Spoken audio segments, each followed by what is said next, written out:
বিএনপির ভারপ্রাপ্ত চেয়ারম্যান তারেক রহমান দেশে ফিরছেন এ কথা সবাই জানে, কিন্তু তিনি বাংলাদেশের উদ্দেশ্যে কখন রওনা করবেন বা ঠিক কটায় এসে পৌঁছবেন এবং তিনি কোথায় থাকবেন, এই ব্যাপারগুলো কি আপনি জানেন? যদি না জেনে থাকেন তাহলে এই প্রতিবেদন আপনার জন্য। তারেক রহমান 17 বছরের নির্বাসিত জীবন শেষে স্বদেশ প্রত্যাবর্তন করছেন। তার দেশে ফিরে আসার দিনটি বাংলাদেশের রাজনৈতিক ইতিহাসে একটি স্মরণীয় মুহূর্ত হিসেবে বিবেচিত হচ্ছে। তারেক রহমানের নিরাপত্তার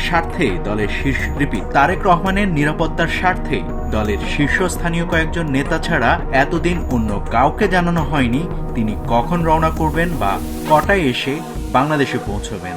দলীয় সূত্র থেকে জানা গেছে তারেক রহমান বুধবার স্থানীয় সময় সন্ধ্যা 6:15 অর্থাৎ বাংলাদেশ সময় রাত 12:15 লন্ডনের হিথ্রো বিমানবন্দর থেকে ঢাকার উদ্দেশ্যে রওনা দিবেন। তিনি বিমান বাংলাদেশ এয়ারলাইন্স BG202 ফ্লাইটে সিলেটের ওসমানী আন্তর্জাতিক বিমানবন্দরে যাত্রা বিরতি দিয়ে সবকিছু ঠিক থাকলে 25 ডিসেম্বর বৃহস্পতিবার দুপুর 11:55 ঢাকার হযরত শাহজালাল আন্তর্জাতিক বিমানবন্দরে এসে পৌঁছবেন। তার সঙ্গে ফিরবেন তার স্ত্রী ডক্টর জুবাইদা রহমান ও তার কন্যা জাইমা রহমান।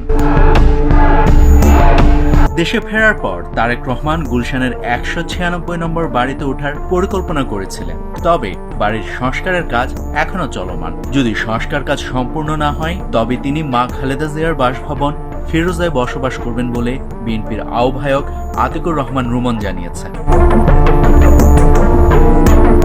এদিকে তারেক রহমান দেশে ফেরার পর দেশের বিভিন্ন স্থানে উৎসবের পরিবেশ বিরাজ করছে, তবে তিনি নিজের নেতাকর্মীদের বিশেষ অনুরোধ করেছিলেন যাতে লন্ডনের হিথ্রো বিমানবন্দরে তারা ভিড় না করে এবং দল ও দেশের সম্মান অক্ষুণ্ণ রাখতে সহায়তা করে। 2007 সালের 1-11-এ তত্ত্বাবধায়ক সরকারের সময়ে গ্রেফতার করা হয় তারেক রহমানকে। 18 মাস কারাগারে থাকার পর 2008 সালে মুক্তি পেয়ে চিকিৎসার জন্য 11 সেপ্টেম্বর লন্ডনে পাড়ি জমান তিনি। আজকের দিনটি তার দীর্ঘ নির্বাসিত জীবনের সমাপ্তি এবং নতুন যাত্রার সূচনা। নাভিদ হাসান, সোনালী নিউজ।